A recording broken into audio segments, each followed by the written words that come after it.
Parents మెచ్చిన university Sankalchand Patel university Gujarat. ఇదొక real story కాదు, ఇదొక రియల్ ఫిక్షన్ కాదు, కానీ this is the real fire which is happening in between Israel and Iran. ఏ క్షణాన ఏ మిసైల్ ఎప్పుడు పేలుతుందో తెలీదు. ఇవాల్టి మిత్రులు రేపు ఎవరికి శత్రువులుగా మారుతున్నారో, ఇవాల్టి శత్రువులు రేపు ఎవరికి మిత్రులు అవుతారో కూడా అర్థం కాని సినారియో.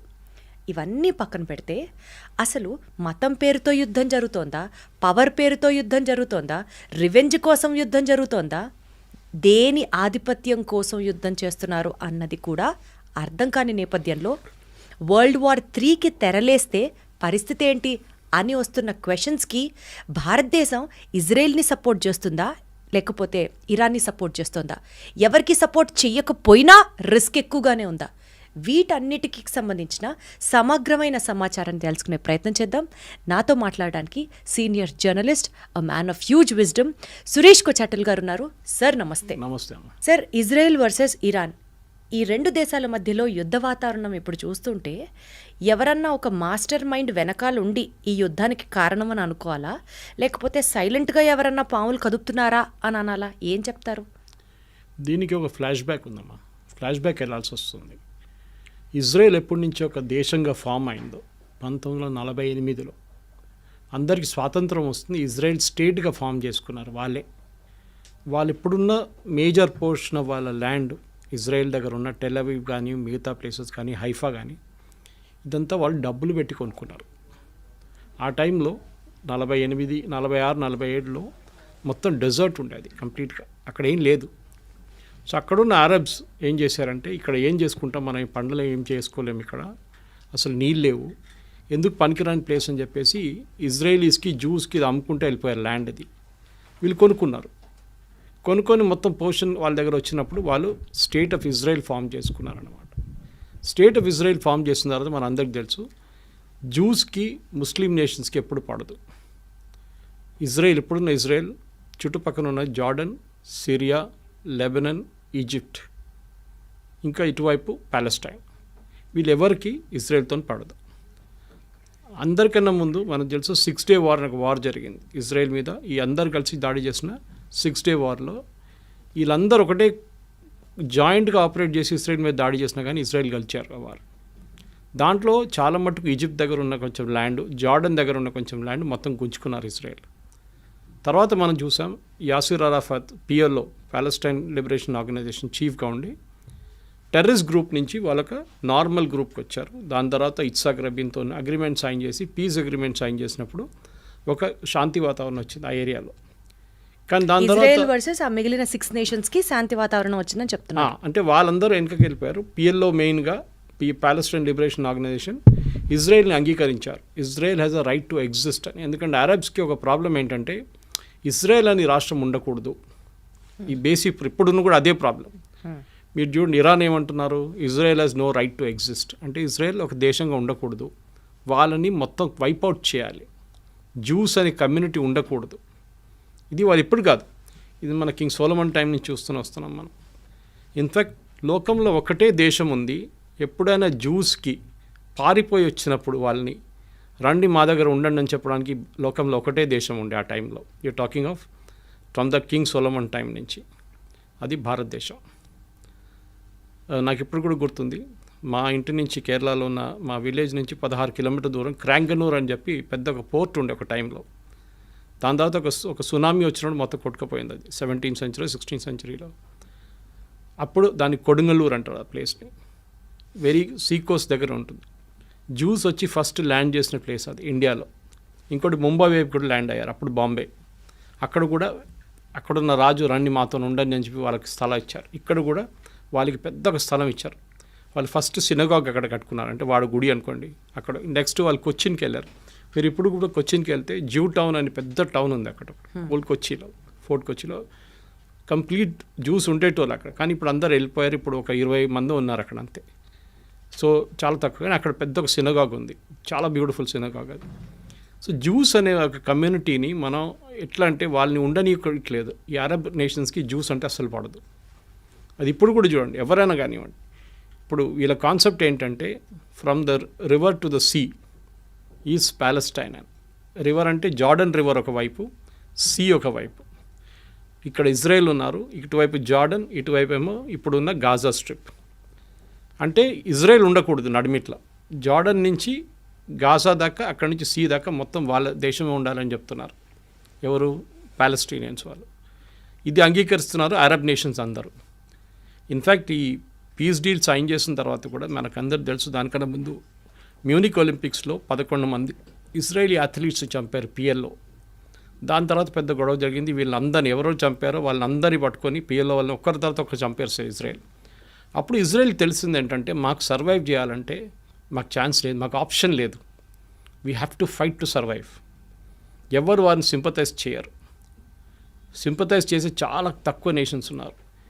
ఇన్ఫ్యాక్ట్ ఇందిరాగాంధీ టైంలో పిఎల్ఓకి సపోర్ట్ చేశారు, మన ఇజ్రాయెల్ సపోర్ట్ చేయలేదు. ఒక టెర్రరిస్ట్ ఆర్గనైజేషన్ సపోర్ట్ చేశారు. ఇప్పుడు కూడా మన హమాస్ని ఒక టెర్రరిస్ట్ ఆర్గనైజేషన్గా డిక్లేర్ చేయలేదు, ఈవెన్ మోదీ గవర్నమెంట్ వచ్చిన తర్వాత కూడా. కానీ దానికన్నా ముందు ఇంకా దారుణ పరిస్థితి ఉండే. పిఎల్ఓ లాంటి టెర్రరిస్ట్ ఆర్గనైజేషన్ని భారతదేశం సపోర్ట్ చేస్తుండే. ఓకే, సరే ఆ హిస్టరీ అయిపోయింది. యాసిర్ అరాఫాత్ని ఇజ్రాయెల్ వాళ్ళు చంపేశారు, అది అందరికి తెలుసు. ఫుడ్ పాయిజనింగ్ చేసి ఆయన అవుట్ చేసేసారు కంప్లీట్గా. దాని తర్వాత వాళ్ళు next in command take over చేసుకున్నారు. కానీ వాళ్ళని అందరినీ హమాస్ తెరిమి కొట్టి బయటకు చేసేస్తారు. Okay, Hamas is a terrorist organization. Hamas main sponsor Iran. ఇప్పుడు మనం హిస్టరీకి వస్తున్నాం, ప్రజెంట్ డే హిస్టరీ, పాత హిస్టరీ నుంచి ప్రజెంట్ డే హిస్టరీకి వస్తున్నాం. అటువైపు లెబనన్ కంట్రీలో క్రిస్టియన్ కంట్రీ ఉండేది. ఒక 10-20 సంవత్సరాల ముందు క్రిస్టియన్ కంట్రీ, అది ఇప్పుడు టోటల్ ఇస్లామిక్ అయిపోయింది. అక్కడ ఉన్న క్రిస్టియన్స్ 16% ఎంత ఉన్నారు, వాళ్ళు కూడా అక్కడి నుంచి పారిపోతున్నారు. ఎవరు లేరు ఇప్పుడు అక్కడ, ఎక్కువ ఉన్నారు 6-10% ఉన్నారు అంతే. అక్కడ హెజ్బుల్లా అని చెప్పి ఇంకొక టెర్రరిస్ట్ ఫోర్స్ని ఇరాన్ సపోర్ట్ చేస్తున్నారు. అంటే ఏం చేస్తారు, వీళ్ళకి డబ్బులు ఇస్తారు, వీళ్ళకి ఆయుధాలు ఇస్తారు, వీళ్ళకి కావాల్సిన టెక్నాలజీ ఇస్తారు, వీళ్ళకి కావాల్సిన మారల్ సపోర్ట్ ఇస్తారు, అన్నీ చెప్పిస్తారు ఇరాన్. సో మనకి హమాస్ అయిపోయింది, ఇటువైపు హెజ్బుల్లా అయిపోయింది. హమాస్ అని టెర్రరిస్ట్ ఆర్గనైజేషన్ అక్కడ ప్యాలెస్టీన్ అథారిటీ అని ఉండే, అంటే నడిపించడానికి, అంటే మన వెస్ట్ బ్యాంక్ కానివ్వండి గాజాని అడ్మినిస్టర్ చేయాల్సింది. అక్కడున్న గవర్నమెంట్ పేరు ప్యాలెస్టీనియన్ అథారిటీ, అది పిఎల్ఓ నుంచి వచ్చింది, యాసిర్ అరాఫాత్ టైం నుంచి వచ్చింది అనమాట. కానీ హమాస్ వాళ్ళని ఉండనియట్లేదు అక్కడ. అసలు మీరు అసలు మీరేం చేయకూడదు ఇక్కడ, మీరు పక్కన జరిగిపోండి అని చెప్పి గాజా నుంచి తరిమి కొట్టేశారు బయటికి. వాళ్ళు ఉన్నది ఇప్పుడు వెస్ట్ బ్యాంక్లో ఉన్నారంతే ఇటువైపు. సో గాజాలో ఉన్న టెర్రరిస్ట్ గ్రూప్. మూడోది హూతీస్. యమన్లో మీకు తెలుసు, యమన్లో పెద్ద ఒక సివిల్ వార్ జరిగిన తర్వాత హాఫ్ యమన్ టెర్రరిస్ట్ గ్రూప్ దగ్గర ఉంది, ఇంకొక హాఫ్ గవర్నమెంట్ దగ్గర ఉంది, వాళ్ళ గవర్నమెంట్. ఈ terrorist group financed again Iran, మొత్తం డబ్బులు ఇచ్చి ఆయుధాలు ఇచ్చి. హూతీస్ అంటారు వాళ్ళు. So 3 H's, Houthi, Hezbollah, Hamas. వీళ్ళు ముగ్గురు కలిసి ఇజ్రాయెల్ మీద ఎప్పుడు దాడి చేస్తూనే ఉంటారు. సూసైడ్ బాంబ్ అటాక్ ఉండొచ్చు. మనం మర్చిపోకూడదు, చాలామంది అరబ్స్ ఇజ్రాయెల్లో ఉంటారు, పనిచేస్తారు ఇజ్రాయెల్లో. కానీ అప్పుడు కూడా ఇజ్రాయెల్ వాళ్ళని ఉండనిస్తున్నారు, ప్రాబ్లం లేదు. కానీ అప్పుడప్పుడు ఏం చేస్తారంటే ఈ గాజా వైపు నుంచి వచ్చిన వాళ్ళు ఎవరైనా, లేకుంటే ఈ గ్రూప్ నుంచి ఎవరైనా సూసైడ్ బాంబ్ చేస్తారు. బస్ స్టాండ్ దగ్గరనో, లేకుంటే సోల్జర్స్ వెళ్తున్నా ఇక్కడ చెక్ పోస్ట్ కాడ వెళ్ళి సూసైడ్ బాంబింగ్ చేస్తారు. అది ఇజ్రాయెల్ తర్వాత స్ట్రాటజీ యూజ్ చేసి దాన్ని అడ్డుకున్నారు. ఇదంతా మొదలైంది ఎక్కడంటే October 7th. మనకు అందరు తెలుసు, 2 సంవత్సరాల ముందు October 7th ఇజ్రాయెల్ మీద గాజా నుంచి పెద్ద ఒక దాడి జరిగింది. మేజర్ ఇంటెలిజెన్స్ ఫెయిలియర్ అది, దాంట్లో డౌట్ లేదు. 1000 మంది కనుక చనిపోయారు, 1200 మందిని కిడ్నాప్ చేసి తీసుకెళ్లారు, మన అందరికి తెలుసు అది. దాంట్లో ఇప్పుడు కూడా 48 మంది వాళ్ళ దగ్గర ఉన్నారు, పాలస్టీనియన్ టెర్రరిస్ట్ దగ్గర ఉన్నారు, హమాస్ దగ్గర. హమాస్ ఏం చేశారంటే అక్కడున్న హెల్త్ మినిస్ట్రీ వాళ్ళ దగ్గర ఉంది, అక్కడున్న హాస్పిటల్ కానివ్వండి, స్కూల్ కానివ్వండి, దాని కింద ఇరాన్ నుంచి వచ్చిన డబ్బులు పెట్టి ఒక 10 సంవత్సరాల నుంచి టనల్స్ కట్టుకున్నారు, అండర్గ్రౌండ్ టనల్స్. ఈ అండర్గ్రౌండ్ టనల్స్లో దాచుకుంటారు, ఎందుకంటే వీళ్ళు పైన ఎక్కడ ఉంటే ఇజ్రాయెల్ వచ్చి బాంబు చేసేస్తారు. సో టనల్స్లో ఉంటారని వాళ్ళ స్ట్రాటజీ అది. కానీ ఇజ్రాయెల్ ఇంటెలిజెన్స్ నేను చెప్పినట్లు మొస్సాడ్ వాళ్ళ చాలా ఎఫెక్టివ్, వాళ్ళకి పిన్ పాయింట్ అక్యురసీతో చెప్తారు ఈ బిల్డింగ్లో ఉన్నారు అని క్లియర్గా చెప్పినప్పుడు కొడతారు. అది ఇస్మాయిల్ హనియా ఇరాన్లో కొట్టినట్లు కానివ్వండి, నస్రుల్లాని మన లెబనాన్లో కొట్టినా కానీ, వీళ్ళందరినీ ఎక్కడున్నా కానీ ఇక్కడున్న హమాస్ వాళ్ళ టెర్రరిస్ట్ గ్రూప్ లీడర్స్ కూడా టార్గెట్ స్పెసిఫిక్గా కొడతారన్నమాట. సో ఏం చేస్తారంటే ఇప్పుడు హమాస్ని కంప్లీట్గా ఫినిష్ చేసేసారు. కానీ ఇప్పుడు కూడా గాజాలో నడుస్తుంది, డైలీ 2-3 ఇజ్రాయలీ సోల్జర్స్ చనిపోతున్నారు. కానీ ఆల్మోస్ట్ వైప్అవుట్ చేసేసారు గాజా నుంచి. అటువైపు బ్యాచ్ మొత్తం అయిపోతుంది, కానీ ఇంకా ఉన్నారు వాళ్ళు. ఒకళ్ళిద్దరు వాళ్ళు హైలీ ట్రైన్డ్ వాళ్ళు, అంటే హైలీ ట్రైన్డ్ అంటే మోటివేటెడ్. అదే టైంలో లెబనాన్ వైపు మొత్తం ఫినిష్ చేసేసారు అక్కడ కూడా. నస్రుల్లాని చంపిన తర్వాత నెక్స్ట్ లెవెల్ లీడర్షిప్ వచ్చిన తర్వాత వాళ్ళని కూడా చంపేశారు. సో నెక్స్ట్ వచ్చి హూతీస్ని యుఎస్ చూసుకుంటున్నారు. బాంబింగ్ వేసినప్పుడు అక్కడ వాళ్ళు మిసైల్ వీళ్ళందరికీ ఆయుధాలు ఇచ్చేది ఇరాన్. ఇన్ని సంవత్సరాల నుంచి ఎవరు వీళ్ళని పట్టించుకోలేదు. యుఎస్ కానివ్వండి, యూకే కానివ్వండి, ఇరాన్ కానివ్వండి, ఇరాన్ మిసైల్స్ ఇస్తున్నా కానీ ఏం చెప్పకుండా వీళ్ళందరూ హెల్ప్ చేసుకున్నారు. కానీ ఒక స్టేట్కి ఇప్పుడు వచ్చేట్లు వచ్చిందంటే October 7 జరిగిన దాడి తర్వాత ఇజ్రాయెల్కి తెలిసిపోయింది, ఈ గేమ్ ఇంకా మనం ఇట్లా ఆడుకుంటూ పోతే కాదు, కంప్లీట్గా వైపౌట్ చేయాలని చెప్పి టైం తీసుకొని వాళ్ళ లీడర్షిప్ని కంప్లీట్ వైపౌట్ చేసేసారు. హమాస్ ఫినిష్ చేసేసారు, మనందరూ సిన్వార్ బ్రదర్స్ని ఇద్దరిని చంపేశారు. ఇటువైపు ఏమో నస్రుల్లాని చంపారు, అటువైపు ఏమో ఇస్మాయిల్ హనియాని ఫినిష్ చేసేసారు. వీళ్ళందరు లీడర్స్ కూర్చుంటుంది ఖతార్లో, అది మర్చిపోకూడదు మనం. అది ముస్లిం బ్రదర్హుడ్ కానివ్వండి, మీరు ఈ హమాస్ కానివ్వండి, లెబనీస్ మిలిషియా కానీ వీళ్ళందరూ కూర్చుంటుంది ఖతార్లో ఉంటారు. ఇరాన్ బ్యాకింగ్ ఉంటుంది. ఇరాన్కి సౌదీ అరేబియాకి పడదు, ఇరాన్కి బహ్రెయిన్కి పడదు, ఇరాన్కి యమన్కి పడదు, యమన్కి ఇరాన్కి ఒమాన్కి పడదు. ఇలా Iran is a Shia nation. Shia nation అంటే సార్, షియా అంటే వీళ్ళ ముస్లిమ్స్లో 2 గ్రూప్స్ ఉంటారు. షియా మైనారిటీ, మన హైదరాబాద్ వైపు చాలామంది షియాస్ ఉంటారు ఇక్కడ, ఎందుకంటే నిజాం ఒరిజినలీ ఫస్ట్ పర్షియా, వీళ్ళు షియాస్ అన్నమాట. ఇక్కడ సున్నీస్ మెజారిటీ ఉంటారు, 90% ఆల్మోస్ట్ సున్నీస్ ఉన్నారు వరల్డ్ వైడ్. వీళ్ళకి ఎప్పుడు ఇద్దరికి పడదు. దే డోంట్ బిలీవ్, వాళ్ళ కాన్సెప్ట్ అలాగ ఉంటుంది, ప్రాఫెట్ మొహమ్మద్ నుంచి వచ్చే కాన్సెప్ట్ అలాగ ఉంటుంది. అది కాకుండా వీళ్ళకి అంటే ఇంకా చాలా గ్రూప్స్ ఉన్నాయి. అహ్మదియాస్ ఉన్నారు, అహ్మదియాస్ని అయితే ముస్లిమ్స్ అని అసలు అంగీకరించారు ఎవరు, షియాస్ సున్నీస్ ఇద్దరు. సో మన దగ్గర కూడా చూస్తాం, మన పాకిస్తాన్ వైపు నిన్న కూడా దాడి జరిగింది అహ్మదియాస్ మీద అన్నమాట. సో చాలా మటుకు ముస్లిమ్స్లో చిన్న చిన్న గ్రూప్స్ ఉన్నాయి, కానీ మేజర్ గ్రూప్స్లో సున్నీస్, షియా. సో ఈ షియా నేషన్ ఉన్న ఇరాన్ని వీరెవరు సీరియస్గా తీసుకోరు. ఎవరు సౌదీ అరేబియా ఉండొచ్చు కానీ మిగతా. సో వాళ్ళ ఒక బలం చూపించడానికి ఇరాన్ ఏం చేశారంటే చాలా రోజుల నుంచి, అంటే అయతొల్లా ఖొమేనీ టేక్ ఓవర్ చేసుకున్నప్పటి నుంచి 70s ఆ టైంలో దానికన్నా ముందు ఇరాన్ చాలా మోడర్న్ నేషన్ ఉండే. మీరు ఒకసారి ఆ టైం ఇరాన్ ఫోటోగ్రాఫ్స్ చూస్తే మీరు యూఎస్లో ఉన్నారా లేకుంటే ఇరాన్ అన్న ఒక డౌట్ వస్తుందన్నమాట. బీచ్లో బికినీ చేసుకుని తిరిగేది, పబ్స్ ఉండేది, అక్కడ చాలా మోడర్న్ నేషన్ ఉండేది షా ఆఫ్ ఇరాన్ ఉన్నప్పుడు. కానీ షా ఆఫ్ ఇరాన్ ఓవర్త్రో చేసి ఖొమేనీ వచ్చిన తర్వాత మొత్తం థియోక్రటిక్ స్టేట్ అయిపోయింది అన్నమాట. అంటే రిలీజియన్ బేస్డ్. వాళ్ళు ముస్లిం మహిళలు చదువుకోకూడదు, బుర్కాల్లో ఉండాలి, వాళ్ళు ఎవరితో బయట తిరగకూడదు, ఇట్లాంటి చాలా మటుకు స్ట్రిక్ట్ రూల్స్ తీసుకొచ్చారు వాళ్ళు. అట్లా ఉన్నప్పుడు ఏమైపోయింది, థియోక్రటిక్ స్టేట్ అయిపోయింది. ఖొమేనీ చనిపోయిన తర్వాత నెక్స్ట్ ఖమేనీ వచ్చారు, నడుస్తూనే ఉండే వాళ్ళ రూల్ నడుస్తుంది ఇంకా. కానీ వీళ్ళేం చేస్తారంటే వీళ్ళకి మెయిన్ ఎనిమీ ఇజ్రాయెల్ మీద దాడి చేయాలి. వీళ్ళు డైరెక్ట్గా చేయరు. నేను చెప్పిన ఈ 3 గ్రూప్తోని చేపిస్తారు, హూతీస్, హమాస్, హెజ్బుల్లా. 3 హెచ్లతో పని చేయించుకుంటారు వీళ్ళు. చాలా రోజుల నుంచి ఇజ్రాయెల్ పోన్లే అని చెప్పి ఊరుకున్నారు. కానీ October 7 జరిగిన తర్వాత their patience also ran out. వీళ్ళని వన్స్ ఫర్ ఆల్ ఫినిష్ చేసేసారని చెప్పి దిగారు వీళ్ళందరూ కలిసి. సో ఇజ్రాయెల్ గ్రేటెస్ట్ అడ్వాంటేజ్ ఏంటంటే వాళ్ళ మీద ఎప్పుడు దాడి జరుగుతూనే ఉంటుంది. నేను చెప్పాను చూడండి, 6 Day వార్ జరిగింది, ఇంకోటి యామ్ కిపూర్ వార్ అని ఇంకోటి ఉండే. వాళ్ళ హోలియెస్ట్ హాలిడే రోజు దాడి చేశారు వాళ్ళ మీద. ఇప్పుడు మన దగ్గర దివాళీ రోజో లేకుంటే దసరా రోజు మనందరూ కొంచెం రిలాక్స్ అవుతాం, కానీ మన ఆర్మీ రిలాక్స్ కారు. కానీ వాళ్ళ టైంలో వాళ్ళ ఆర్మీ కూడా కొంచెం రిలాక్స్ అయిపోతారు ఆ టైంలో. చాలా ఫెస్టివల్స్ అంటే వాళ్ళు చాలా సీరియస్గా తీసుకుంటారు. అదే రోజు దాడి చేశారు, ఓమ్ కిపూర్ అని చెప్పి. వాళ్ళ holiest days in there calendar అన్నమాట.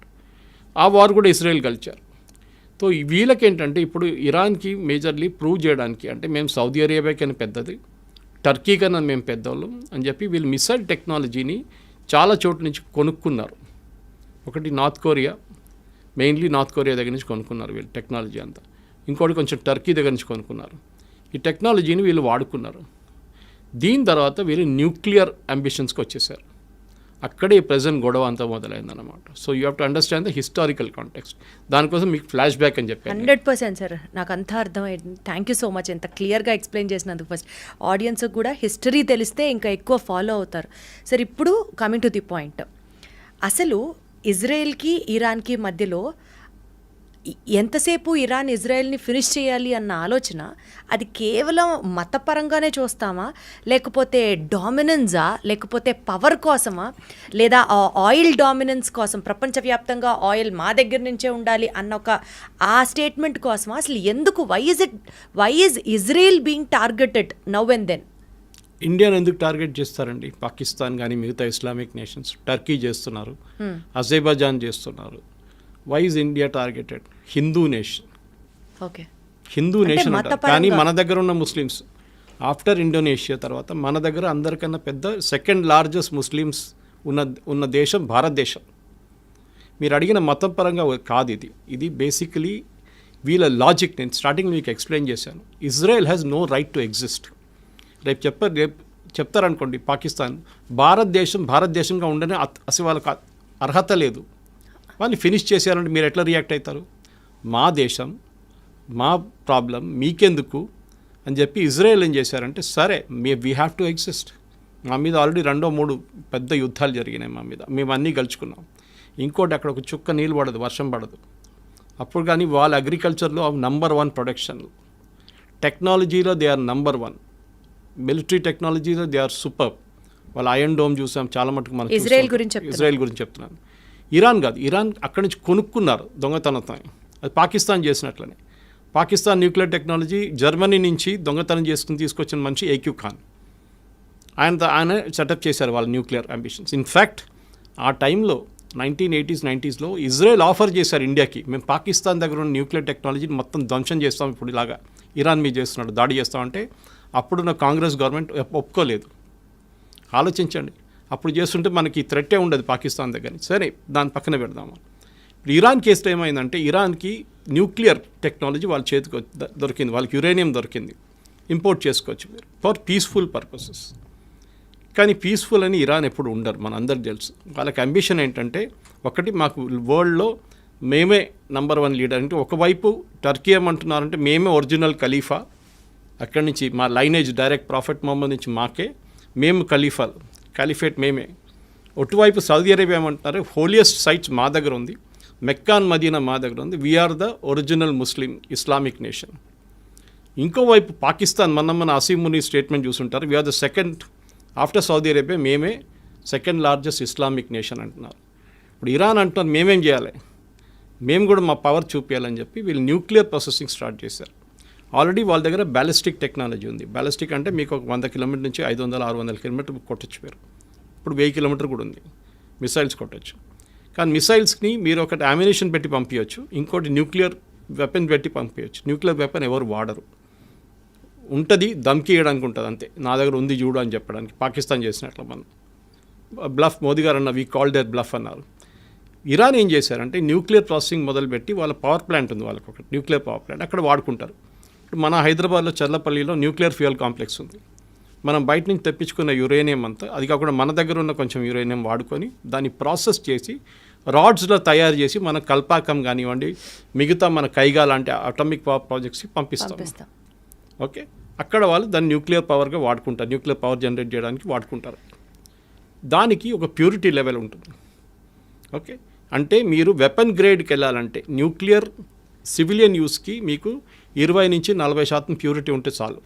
40 కూడా చాలా ఎక్కువ.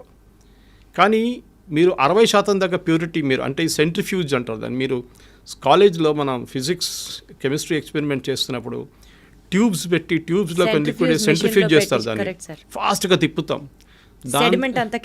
దాని నెక్స్ట్ టెక్నాలజీ చాలా advance technology, same centrifuge technology nuclear యురేనియంలో యూజ్ చేస్తారు ప్యూరిటీ తీసుకురావడానికి. వీళ్ళు కూడా ఏం చేశారంటే, ఇరాన్ ఈ కొంచెం రిలాక్స్గా ఉన్న టైంలో యూఎస్ కానీ కానీ బయట నుంచి ఏదో ఇంకో పేరు చెప్పి ఆ సెంట్రిఫ్యూజ్ తెప్పించుకున్నారు.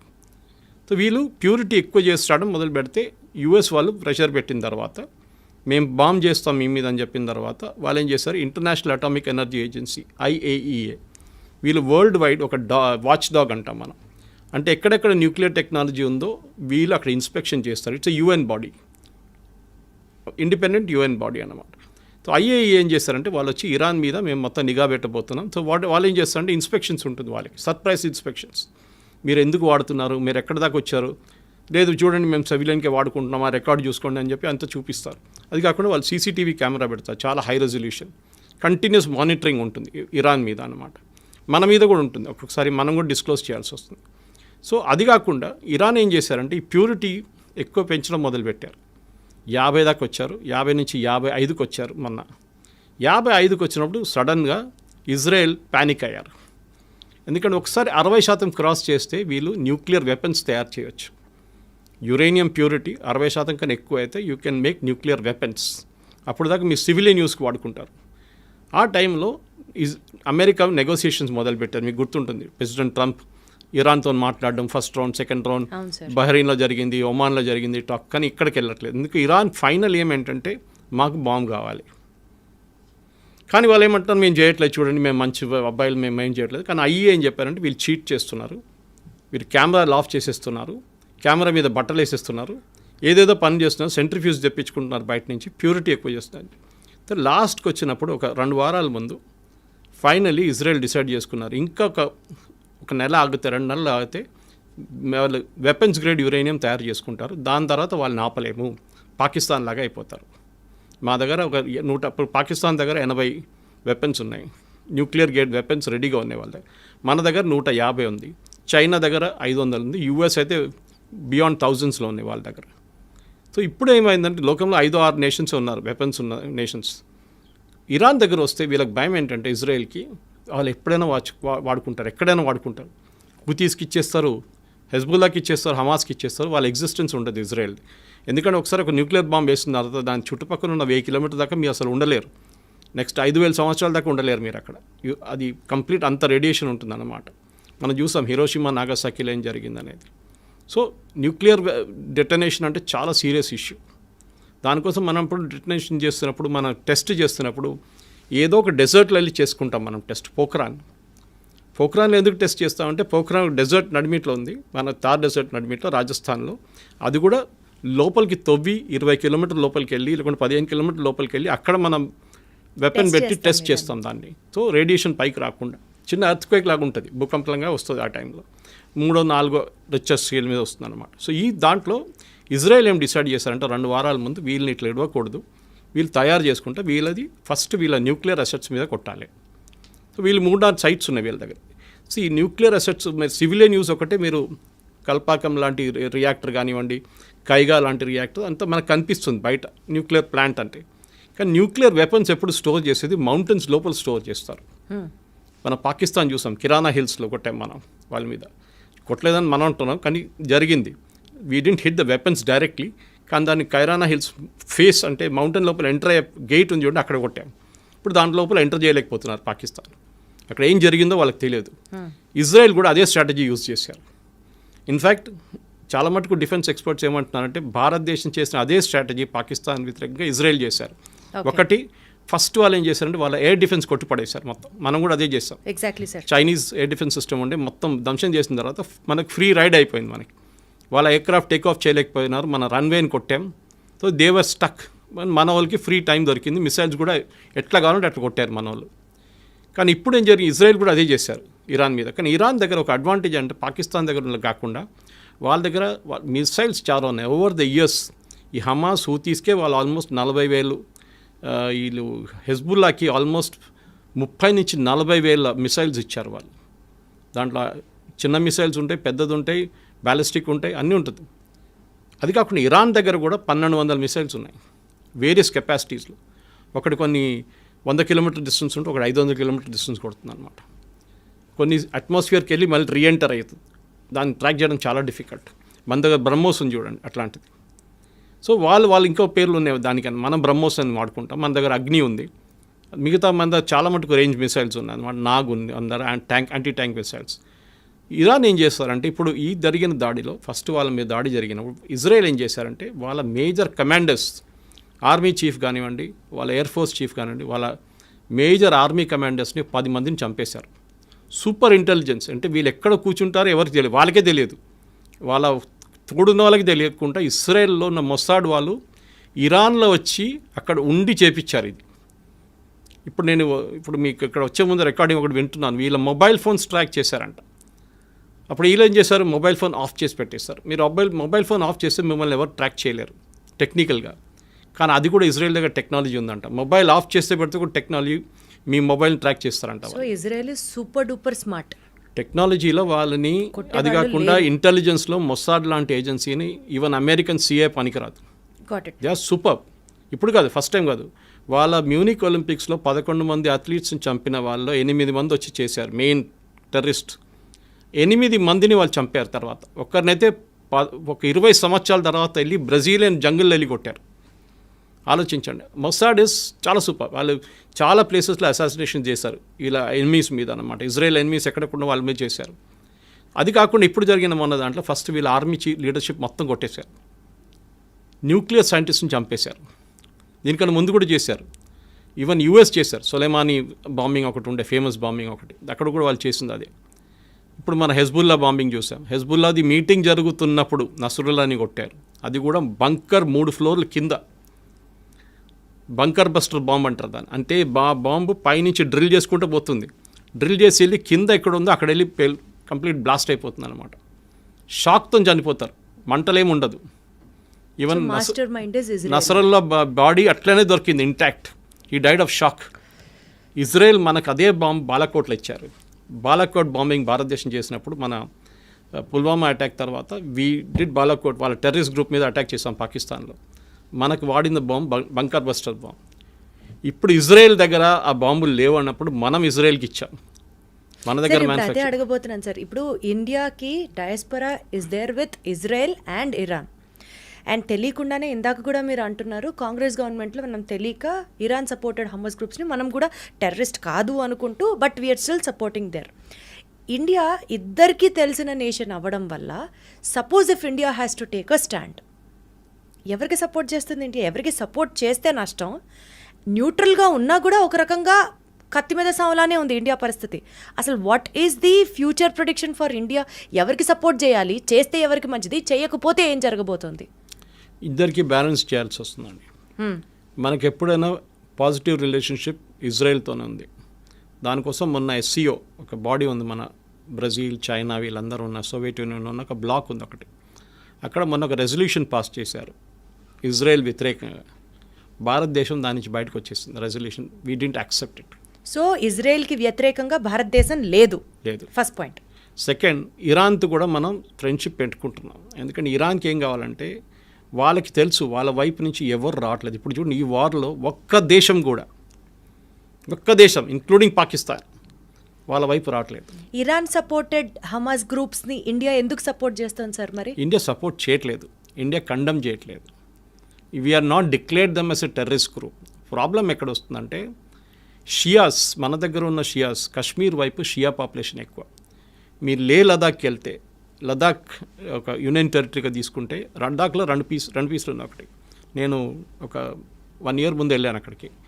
ఒకవైపు వైపు బుద్ధిస్ట్ ఉంటారు, వేరే కార్గిల్ వైపు లద్దాఖ్ది మొత్తం షియా ముస్లిమ్స్ ఉంటారు. మీరు అక్కడ వెళ్తే కాఫీ షాప్లలో, రెస్టారెంట్లలో, హెయిర్ కటింగ్ సెలూన్లలో అంత ఖొమేనీ ఫోటో కనిపిస్తుంది మీకు. They are Shias. ఇప్పుడు నేను అడిగా చాలామంది నా దగ్గర, సురేష్ గారు ఈ కశ్మీర్ నుంచి వెళ్ళారా చాలామంది అంటున్నారు, ఇరాన్కి చదువుకోవడానికి అన్నారు. నేను చెప్పాను కరెక్ట్. మిగతా ఎవరైనా ఇండియా నుంచి యూఎస్కి వెళ్తారు, యూకేకి వెళ్తారు, యూరోప్కి వెళ్తారు, కెనడాకి వెళ్తారు, ఆస్ట్రేలియాకి వెళ్తారు, కానీ ఇరాన్కి చదువుకోవడానికి ఎవరు వెళ్ళారు? నిన్న మొత్తం పెద్ద గొడవ రాత్రి కదా, మమ్మల్ని అందరిని ఎవాక్యువేట్ చేయండి ఇక్కడి నుంచి అని చెప్పి. అప్పుడు నేను కనుక్కున్నప్పుడు తెలిసిపోయింది వీళ్ళంతా కశ్మీర్ నుంచి వెళ్ళిన వాళ్ళు, షియా ముస్లిమ్స్. ఇండియాకి ఆ రకంగా కూడా అక్కడ ఒక కనెక్షన్ ఉందన్న మనకి. ఓకే. తో కశ్మీర్లో గొడవ జరిగినప్పుడు మొన్న కూడా Khamenei, the same Khamenei statement ఏమి ఇచ్చారంటే Kashmir is a disputed territory, ముస్లిమ్స్ని కశ్మీర్ భారతదేశం దగ్గర నుంచి గుంజుకోవాలని స్టేట్మెంట్ ఇచ్చారు ఖమేనీ. ఓకే. రిలీజియస్ యాంగిల్ నుంచి. కానీ మనం దాన్ని లైట్గా తీసుకున్నాం. We just condemned it. ఆయన తర్వాత దాని గురించి మాట్లాడలేదు, ఏదో ఒక రోజు జోష్లో చెప్పేసిండు అంతే. అదే టైంలో మనకి చాబార్ ఫోర్ట్ అనే పోర్ట్ ఉంది ఇరాన్లో. మన ఆ పోర్ట్ని కాంట్రాక్ట్లో తీసుకున్నాం, అంటే అవుట్సోర్సింగ్లో తీసుకున్నాం మనకు అక్కడ ఒక 6 berths ఇచ్చారు వాళ్ళు. చాలా క్రూషియల్ అది, ఎందుకంటే ఆఫ్ఘనిస్తాన్ ఎంటర్ కావడానికి పాకిస్తాన్ నుంచి వెళ్ళకుండా మనకు వెళ్ళడానికి ఒక రూట్ అది చాబార్ ఫోర్ట్. మన అక్కడ చాలా వేల కోట్లు, ఆల్మోస్ట్ 1000 కోట్లు 2000 కోట్లు పెట్టి ఆ పోర్ట్ని డెవలప్ చేస్తున్నాం. ఇరాన్ దగ్గర డబ్బులు లేవు. శాంక్షన్స్ వచ్చిన తర్వాత, యుఎస్ శాంక్షన్ పెట్టిన తర్వాత ఇరాన్ ఓపెన్లీ వాళ్ళ ఆయిల్ అమ్మలేకపోతున్నారు. ఇప్పుడు రష్యా చేస్తున్నట్లని యుక్రెయిన్ వార్ తర్వాత. కొన్ని రోజులు మనం కూడా కొనుక్కున్నాం ఇరాన్ దగ్గర నుంచి. క్రూడ్ ఆయిల్ కొనుక్కున్నాం. కానీ దాని తర్వాత మళ్ళీ పేమెంట్ ప్రాబ్లం వచ్చింది. యూఎస్ అన్నారు బ్యాంకింగ్ సిస్టమ్ పనిచేయదు, ఇరాన్తో మీరు డీల్ చేసుకుంటే డీల్ చేసుకోండి అని. సో కొన్ని రోజులు మన దగ్గర రూపీ ట్రేడ్ చేసుకున్నారు, రూపీ ట్రేడ్. దాని తర్వాత బాటర్ ట్రేడ్ పెట్టుకున్నారు, మీరు మాకు బియ్యం ఇవ్వండి, మేము మీకు ఫ్యూయల్ ఇస్తామని, క్రూడ్ ఆయిల్ ఇస్తామని. సో రెండు వైపు నుంచి మీరు అడిగిన ప్రశ్నకి మనకి ఇజ్రాయెల్ చాలా కావాలి మనకి. టెక్నాలజీ వైపు మన వెపన్స్ అన్నీ మన దగ్గర. మొన్న జరిగిన పాకిస్తాన్ మీద జరిగిన దాడిలో 3 మేజర్ వెపన్స్ మ్యానుఫ్యాక్చర్ చేసేది ఇజ్రాయలీ కంపెనీస్, భారతదేశంలో జాయింట్ వెంచర్గా. దాంట్లో ఒకటి హైదరాబాద్ కూడా ఉంది, పేరు చెప్పకూడదు, హైదరాబాద్ కూడా ఉంది, ఒకటి బెంగళూరులో ఉంది. సో వాళ్ళ వెపన్స్ మనం వాడుకుంటున్నాం, వాళ్ళతో జాయింట్ ఫ్రెండ్షిప్ ఉండాలి లాంగ్ టర్మ్. ఎందుకంటే ఈ అయోత్తోలో ఎప్పుడు పోతాడో తెలియదు, ఇప్పుడు కనిపించలేదు అంటున్నాం, 3 రోజులు కనిపించట్లేదు, ఎక్కడున్నారో ఎవరికి తెలియదు, ఈ రెజ్యూమ్ ఎప్పుడు పోతుందో తెలియదు. వీళ్ళేమంటున్నారంటే యుఎస్ ఇజ్రాయెల్ ఇద్దరు అంటున్నారు రెజ్యూమ్ చేంజ్, అంటే అక్కడ ఉన్న గవర్నమెంట్ని మార్చడానికి మాకేం ఇంట్రెస్ట్ ఏం లేదు, కానీ ఇరాన్ దగ్గర న్యూక్లియర్ వెపన్స్ ఉండకూడదు, అది మా అల్టీరియర్ ఎయిమ్. వాళ్ళు న్యూక్లియర్ టెక్నాలజీ పీస్ఫుల్ యూస్కి వాడుకుంటే మాకు ప్రాబ్లం లేదు, కానీ వాళ్ళు వెపన్ గ్రేడ్కి వస్తే మేము వాళ్ళని కొట్టుపడేస్తాం. అదేమి ఇప్పుడు చేస్తున్నారు. ఇప్పుడు ఏమైపోయిందంటే లాస్ట్ 3 రోజుల్లో, ఎస్పెషలీ లాస్ట్ నైట్లో చాలా మట్టుకు ఇరాన్ మీద మేజర్ టౌన్స్ మీద, ఎస్పెషలీ తెహరాన్ కానివ్వండి, ఇంకోటి ఇస్ఫహాన్ అని చెప్పి వాళ్ళకి పెద్ద టౌన్ ఉంది. ఇన్ఫాక్ట్ ఇస్ఫహాన్కి హైదరాబాద్కి పెద్ద కనెక్షన్ ఉంది. ఇక్కడ మన వాళ్ళు ఈ పర్షియా నుంచి వచ్చిన వాళ్ళు చాలామంది హైదరాబాద్కి వచ్చి సెటిల్ అయ్యారు, ఇంక్లూడింగ్ నిజామ్స్, కంప్లీట్ డైనస్టీ అక్కడి నుంచి వచ్చారు, అసబ్జాయి. సో వాళ్ళు ఈ హైదరాబాద్ మీరు ఎయిర్ నుంచి ఒక హెలికాప్టర్లో వెళ్ళి మీరు చార్మినార్ దగ్గర నుంచి ఒక షాట్ తీసుకొని అదే షాట్ మీరు ఇరాన్ ఇస్ఫహాన్ టౌన్ నడిమిట్లలో తీసుకుంటే 2 సేమ్ ఉంటుంది. సో ఇస్ఫహాన్ హైదరాబాద్ మోడల్ చేస్తుంది ఇస్ఫహాన్ మీద అనమాట. సో ఇస్ఫహాన్లో పెద్ద న్యూక్లియర్ ఫెసిలిటీ ఒకటి ఉంది, ఇంకోటి ఫరోల్ది చెప్పి ఇంకో ప్లేస్లో ఒక న్యూక్లియర్ ఫెసిలిటీ ఉంది. ఇదంతా మౌంటైన్స్ కింద ఉంది. దాన్ని ఇజ్రాయెల్ కొడుతున్నారు రెగ్యులర్గా ఇప్పుడు. అది కాకుండా వీళ్ళ దగ్గర ఉన్న 40,000 అన్నారు, ఫస్ట్ 1,00,000 మిసైల్స్ ఉన్నారు, దాన్ని మళ్ళీ డిగ్రేడ్ చేసి 60 అన్నారు, మళ్ళీ 40 అన్నారు, ఇప్పుడు 20 అంటున్నారు. ఇప్పుడు ఇరాన్ దగ్గర బహుశా ఉన్నది ఒక 15,000 మిసైల్స్. దాన్ని కూడా లాంచర్ మీద పెట్టినప్పుడు నిన్న కూడా చూసాం మనం చాలా మటుకు వీడియోలు, ఇజ్రాయెల్ కొట్టారు లాంచర్ మీద. ఎందుకంటే ఇది దివాళీ పటాకాలు కాదు కదా, ఏదో బాటిల్లో పెట్టి పంపించడానికి పైకి లాంచర్లు కావాల్సి వస్తుంది. మొబైల్ లాంచర్స్ ఉంటుంది, ఫిక్స్డ్ లాంచర్స్ ఉంటుంది. మొబైల్ లాంచర్స్ ట్రాక్ చేయడానికి డిఫికల్ట్ ఉంటుంది. పెద్ద లారీస్ ఉంటుంది, పెద్ద లారీ మీద ఒక మిసైల్ ఇట్లా పెట్టుకొని దాన్ని టిల్ట్ చేసి ఫైర్ చేస్తారు. సో దాన్ని ఆ టైం దొరుకుతుంది మీకు 1/2 అవర్. వీళ్ళు పైనుంచి శాటిలైట్లో చూసుకుంటూ కూర్చున్నారు ఇజ్రాయలీ. ఇమ్మీడియట్గా వాళ్ళ ఎయిర్క్రాఫ్ట్ చెప్తారు దీన్ని వెళ్ళి కొట్టరంటారా అని చెప్పి. నిన్న అదే జరిగిందన్నమాట చాలా చోట్ల. సో వాళ్ళని డిగ్రేడ్ చేస్తున్నారు ఇరాన్ని. ఒక టైం వస్తుంది, ఇంకో వారం తర్వాత 10 రోజుల తర్వాత ఇరాన్ దగ్గర మిసైల్స్ ఉండవు, అప్పుడు ఏం చేస్తారు? అదే టైం ఇజ్రాయెల్ కంప్లీట్గా దానికోసం నిన్న కూడా చూడండి, it had absolute run on Tehran. Even president Trump చెప్పారు వెకేట్ టెహరాన్ ఇమీడియట్లీ, తెహరాన్ ఖాళీ చేయండి. వాళ్ళ మీడియా మనలాంటి దూరదర్శన్ లాంటి అవుట్ఫుట్ ఒకటి ఉంది వాళ్ళకి అక్కడ, దాని మీద దాడి చేశారు. లైవ్గా చూపించారు నేను రాత్రి చూడండి, ఒక లేడీ న్యూస్ చదువుతున్నప్పుడు లైవ్గా 9 PM బులెటిన్ కొట్టారు వాళ్ళు ఆ టైంలో కరెక్ట్గా.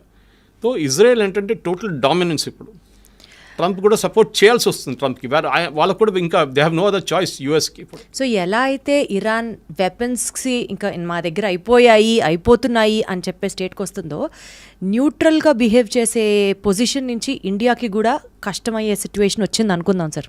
Because India wants Israel and India also has to support Iran.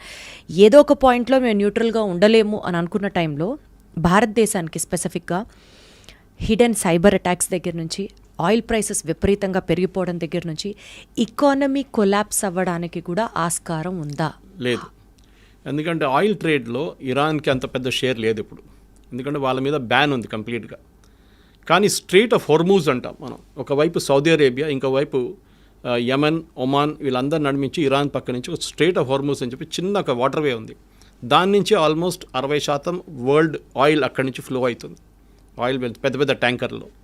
Iran దానికి ఆపారనుకోండి మొత్తం కొలాప్స్ అయిపోతుంది ఆయిల్ మార్కెట్. కానీ ఒకవేళ ఆయిల్ మార్కెట్ కూడా గుర్తుపెట్టుకోవాలి మనం, ఇప్పుడు రేపటి కోసం ఇవాళ కొనాం మనం, నెక్స్ట్ 1 yearకు ఉన్న కాంట్రాక్ట్ మనం సైన్ చేసుకుంటాం ఆల్రెడీ. మనని కాదు ఏ దేశమైనా, ఇప్పుడు సౌదీ అరేబియా కానివ్వండి, అరామ్కో కానివ్వండి, అట్లాంటి కంపెనీస్తో ఒక నెక్స్ట్ 1 year 2 yearsకి అగ్రిమెంట్ ఇప్పుడే సైన్ చేసుకుంటాం. పర్ బ్యారెల్ మాకు $60, $62, $70 లేకుంటే $55 డిఫరెంట్ వేరియేషన్స్ ఉంటుంది క్రూడ్కి. లైట్ క్రూడ్, స్వీట్ ఆయిల్ అంటారు, బ్రెంట్ క్రూడ్ అంటారు, చాలా వేరియేషన్స్ ఉంటుందన్నమాట. మనం అగ్రిమెంట్ సైన్ చేసుకుంటాం, తెప్పించుకుంటాం, దాన్ని రీఫైన్ చేసుకుంటాం, రీఫైన్ చేసి మనం ఇండియన్ ఆయిల్ కానీ భారత్ పెట్రోలియం కానీ వీరందరూ తీసుకెళ్ళి వాళ్ళ బంక్లో ఫిల్అప్ చేసుకుంటారు. సో రేపటికి వచ్చే వారానికి ఎప్పుడు మనం క్రూడ్ కొనం.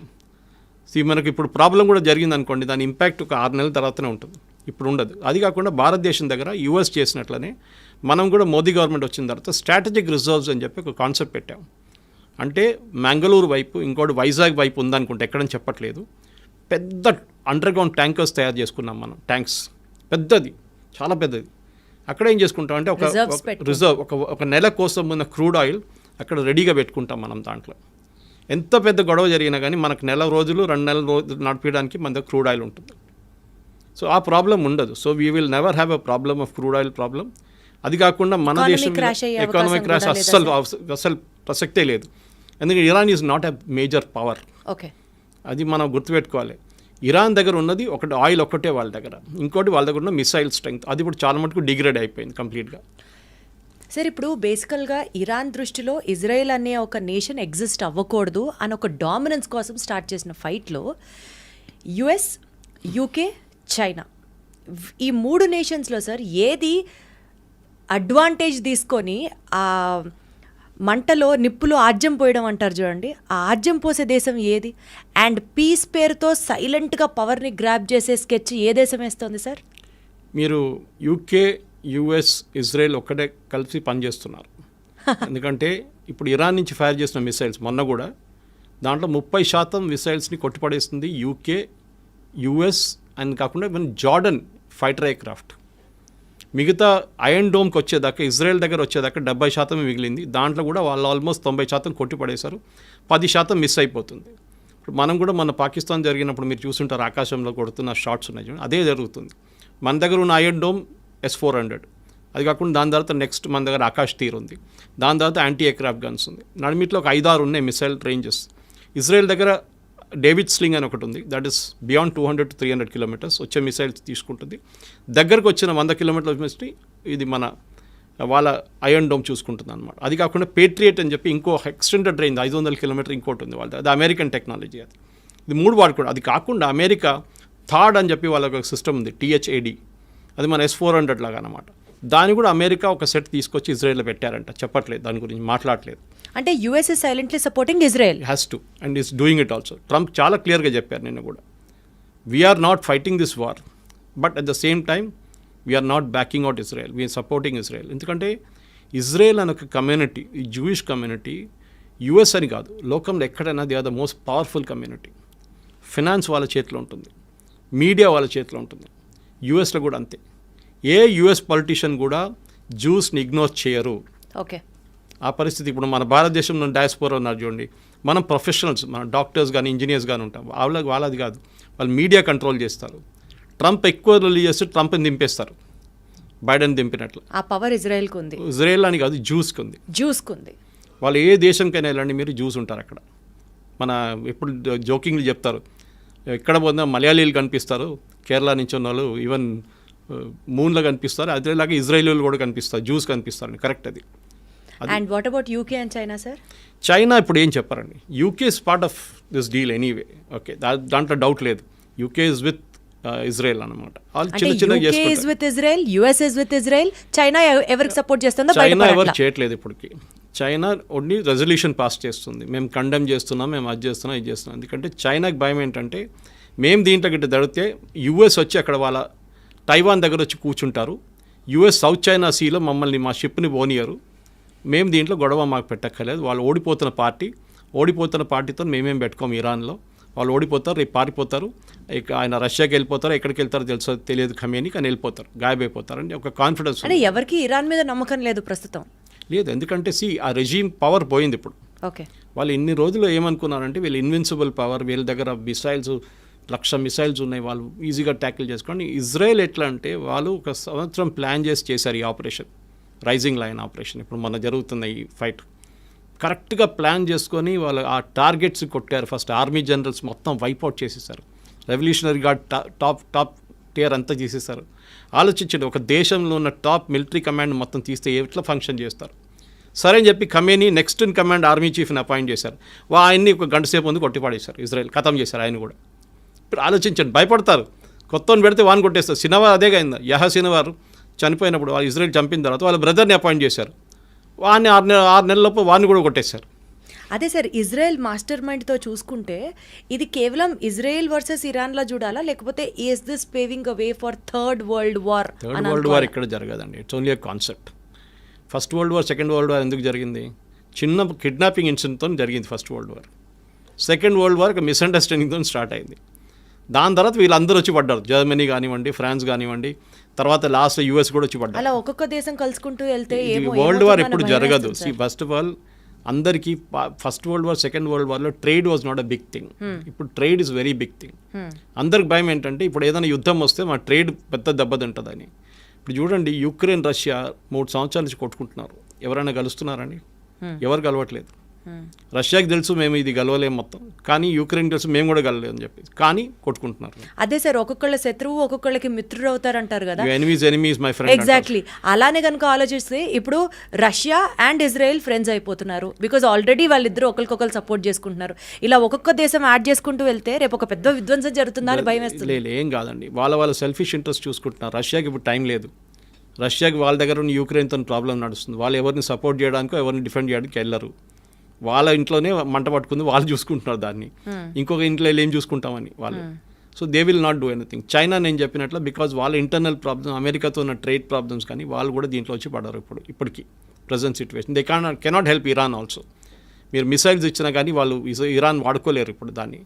ఆ టెక్నాలజీ డిఫరెంట్ ఉంటుంది. పాకిస్తాన్కి మొన్న ఇచ్చినట్టు వాళ్ళ టెక్నాలజీ లాగా అయిపోతుంది. వాడుకోవడానికి పాకిస్తాన్కి తెలియదు ఎట్లా వాడుకోవాలని. వాళ్ళు వాడుకోలేకపోయారు. వాళ్ళ డిఫెన్స్ సిస్టమ్స్ కానీ ఏదైనా చైనా దగ్గర తీసుకున్న ఎయిర్క్రాఫ్ట్ కానీ ఏదైనా కానివ్వండి. So Iran as a nation is finished. కానీ రెజీమ్ చేంజ్ జరుగుతుందా, లేకుంటే కొత్త లీడర్షిప్ టేక్ ఓవర్ చేస్తారా? ఆ కొత్త లీడర్షిప్ పాత లీడర్షిప్ కన్నా ఇంకా ఏం చెప్తారు, రిలీజియస్లీ ఇంకా కొంచెం అరెగెంట్ అయిపోతారా, ఇంకా కొంచెం ఏం చెప్తారు స్ట్రాంగ్ అయిపోతారని భయం ఒకటి ఉంది. ఇప్పుడున్న లీడర్షిప్ కొంచెం మోడరేట్ అనిపిస్తారు మీకు అప్పుడు అని చెప్పేసి దాన్ని చూస్తూ ఉండాలి మనం. ఎందుకంటే షా ఆఫ్ ఇరాన్ కానీ వాళ్ళ కొడుకు, ఇప్పుడు షా ఆఫ్ ఇరాన్ లేరు కానీ వాళ్ళ కొడుకు వాళ్ళ ఫ్యామిలీ రిటర్న్ రావచ్చు అంటే అది రాలేరు. ఇరాన్లో డెమోక్రసీ వస్తుందంటే అది కూడా డౌట్.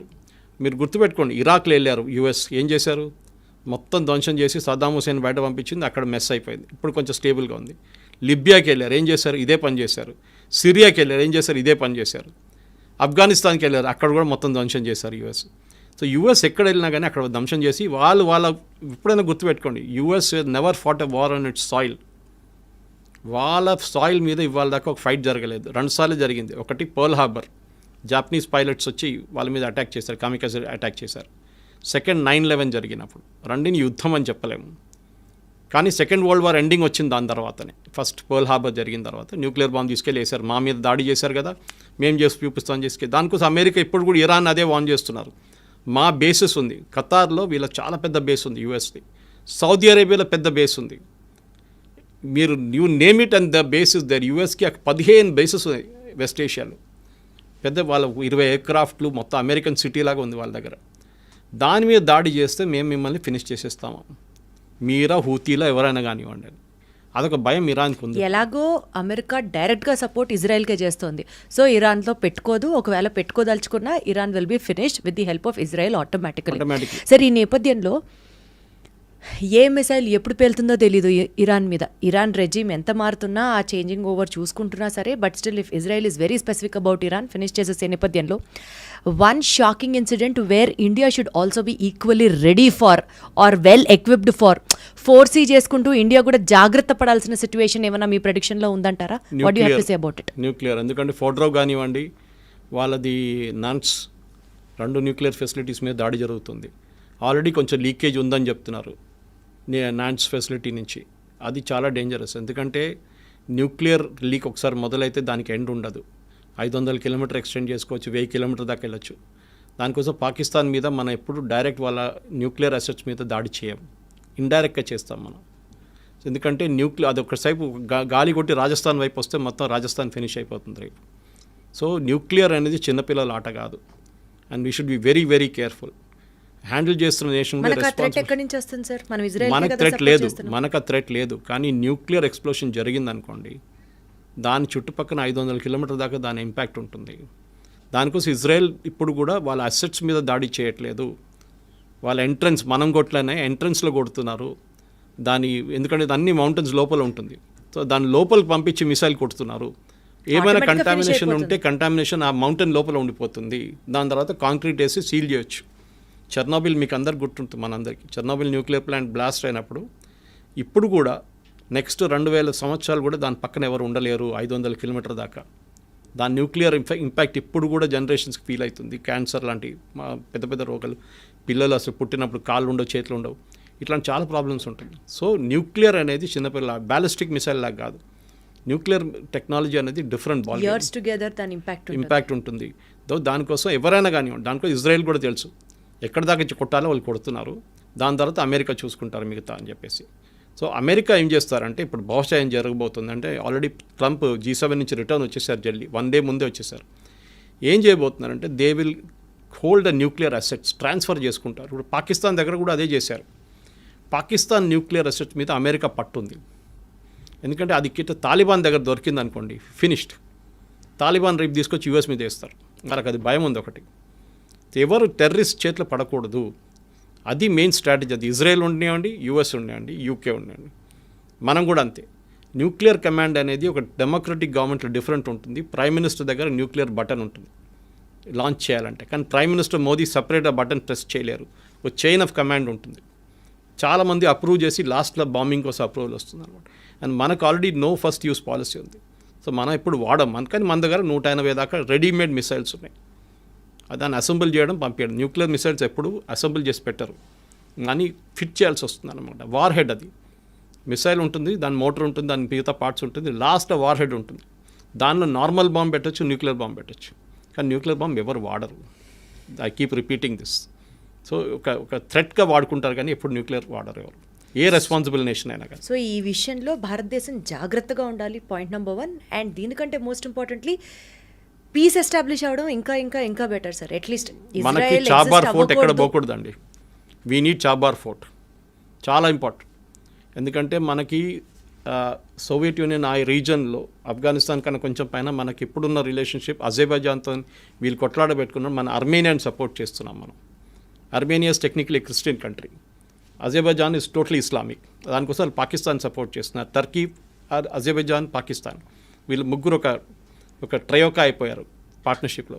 సో అదే టైంలో అజర్బైజాన్ మీద దాడి జరిగి యుద్ధాలు జరిగింది అక్కడ కూడా. నగోర్నా కారాబాక్ అని చెప్పి పెద్ద ఒక ఏరియా ఉంది, దాని మీద పెద్ద గొడవ నడుస్తుంది, మన కాశ్మీర్ లాగానే. సో దానికి సపోర్టింగ్ మనం చేస్తున్నప్పుడు, and as per our reports, ఇప్పుడు మీడియాలో కూడా వచ్చింది, నేను సీక్రెట్గా ఏం చెప్పట్లేదు, we're got air base in Armenia, మన దగ్గర ఉందంట ఒక బేస్ అక్కడ. సో మనకి చాబార్ ఫోర్ట్ ఇరాన్ నుంచి, ఎందుకంటే గల్ఫ్ నుంచి వచ్చే షిప్స్ని, మనం ఈవెన్ ఇండియా వైపు నుంచి వచ్చే షిప్స్ని డైరెక్ట్ అర్మేనియా పంపించడానికో లేకుంటే ఆఫ్ఘనిస్తాన్ పంపించడానికి మనకు ఒక రూట్ ఉంటుంది. ఇరాన్లో మనకు ఒక ఫేవరబుల్ రెజీమ్ ఉంటే, గవర్నమెంట్ రేపు వస్తే మనకు మంచిది. మళ్ళీ ఇంకొక పాకిస్తాన్ లాగా తయారు కాకూడదు, కానీ అది చూసుకుంటారు. ఇజ్రాయెల్ కానీ యూఎస్ కానీ చూసుకుంటారు, వాళ్ళకి పప్పెట్ రెజీమ్ని పెట్టుకుంటారు అక్కడ. ఇప్పుడు బంగ్లాదేశ్లో ఎట్లా చేశారు అట్లనే వాళ్ళ కోసం కావాలని మనిషిని అక్కడ పెట్టుకుంటారు వాళ్ళు, అంతే. చూద్దాం సార్ ఈ ప్రొసీడింగ్స్ ఎక్కడి దాకా వెళ్తాయో. కానీ అసలు ఇదంతా it all started with Israel exist అవ్వడానికి వీల్లేదు అని చెప్పడానికి ఇరాన్ ఎవరు సార్? అది ఇరాన్ అని కాదు ఆల్ ద ఇస్లామిక్ నేషన్స్, అసలు వాళ్ళు ఎవరు సార్ ఇంకొక నేషన్ ఎగ్జిస్ట్ అవ్వకూడదని చెప్పడానికి? It all started there. ఆ మైండ్ సెట్ నుంచి బయటకు వస్తే మేబీ ఈ 2 నేషన్స్ మధ్యలో పీస్ ఎస్టాబ్లిష్ అయ్యి ప్రపంచం అంతా హ్యాపీగా సాఫీగా సాగుతుందని ఎక్స్పెక్ట్ చేద్దాం. Thank you so much Suresh గారు, వండర్ఫుల్ టాకింగ్. Thank you.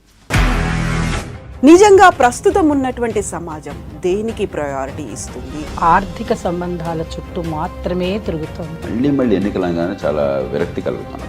మంచి అనిపిస్తుంది కదా, లేడీస్ కూడా ఛాలెంజింగ్ జాబ్స్ చేసినప్పుడు చాలా బాగుంటది. ట్రాఫిక్ అసిస్టెంట్స్ గా నియమించిన ట్రాన్స్జెండర్స్ అందరితో సాల్యూట్ చేయించుకుంటున్నారు. ఫుడ్ డెలివరీ ఇవ్వటానికి వెళ్ళినటువంటి డెలివరీ బాయ్ అనిల్ పై కళ్ళ ముందు